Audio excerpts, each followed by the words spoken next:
سے جدائی کی رات ہے، حر کا مقدر بدلنے کی رات ہے۔ ایک طرف لشکر آدھا میں صف آرائی ہے تو دوسری طرف حسین ابن علی نے بزم عبادت سجائی ہے۔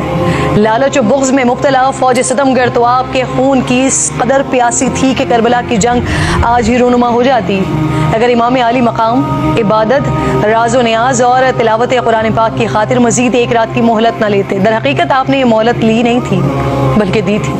اگر اب بھی مثل حر کوئی لشکر باطل سے جدا ہونے والا باقی ہے تو حسین کے پاس آ جائے اور پھر آدھی رات کے وقت چراغوں کو بجھا کر آپ نے اصحاب باوفا سے اپنی بیعت اٹھا لی اور کہا کہ جو جانا چاہتا ہے چلا جائے، حسین تم سے راضی ہے، لیکن سلام ہے عشق شہادت سے سرشار مجاہدوں پر جو امام حق کے ساتھ کھڑے رہے، اور پھر وہ صبح نمودار ہونے کو ہے کہ جب نواسہ رسول، معظم و نبی محتشم، امام عرب و عجم، شہید اعظم، شہسوار کربلا، صاحب تیغ لافتہ، پیکر صدق و صفا، آئینہ صبر و رضا، وارث چادر تطہیر، صاحب علم و عرفان، محافظ قرآن، امام علی مقام سیدنا امام حسین کا مقتل ہی ان کا مدرسہ بن جائے گا، جہاں نسل آدم قیامت تک سرفرازی اور بلندی کا سبق پڑھتی رہے گی۔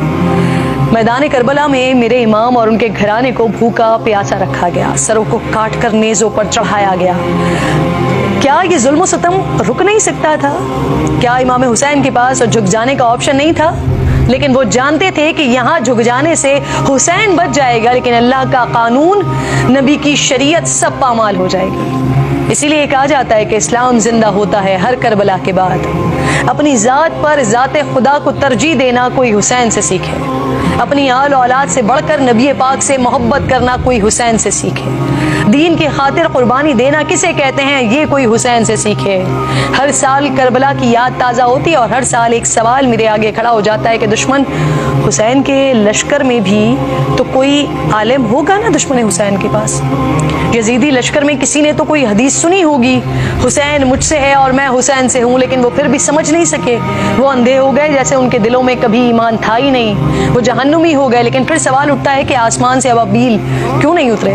حضرت اسماعیل کے لیے چشمہ پھوٹ گیا تھا، میدان کربلا میں کیوں نہیں؟ تو جواب ہے بے شک حسین چاہتے تو سارا فرات اٹھ کر ان کے قدموں میں آ جاتا، بے شک حسین چاہتے تو ساری زمین دو ٹکڑے ہو جاتی اور دشمنان حسین اس میں غرق ہو جاتے، لیکن وہ راضی بارضا تھے۔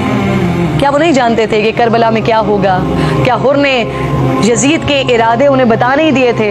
اور سب سے بڑھ کر کے کیا نبی کریم آقائے دو جہاں صلی اللہ علیہ وآلہ وسلم نے اپنی حیات میں کربلا کی منظر کشی نہیں کر دی تھی؟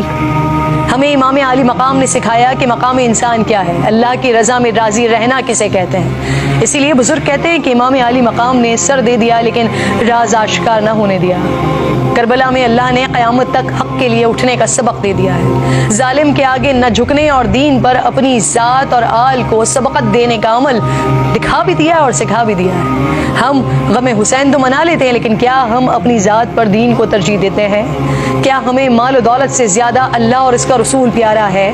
ہم تو اپنی شہرت پر سمجھوتا کرنے کو تیار نہیں ہیں، گاڑی بھی دوسرے سے بہتر چاہیے، گھر بھی کسی کا اچھا دیکھ نہیں سکتے، ہم تو اپنے نفس کے پجاری بنے ہوئے ہیں۔ کیا ہم امام علی مقام کے عشق کے سچے دعوے دار ہیں؟ اللہ تعالی ہمیں امام علی مقام کے رستے پر چلنے، ان کی طرح نفس کی نفی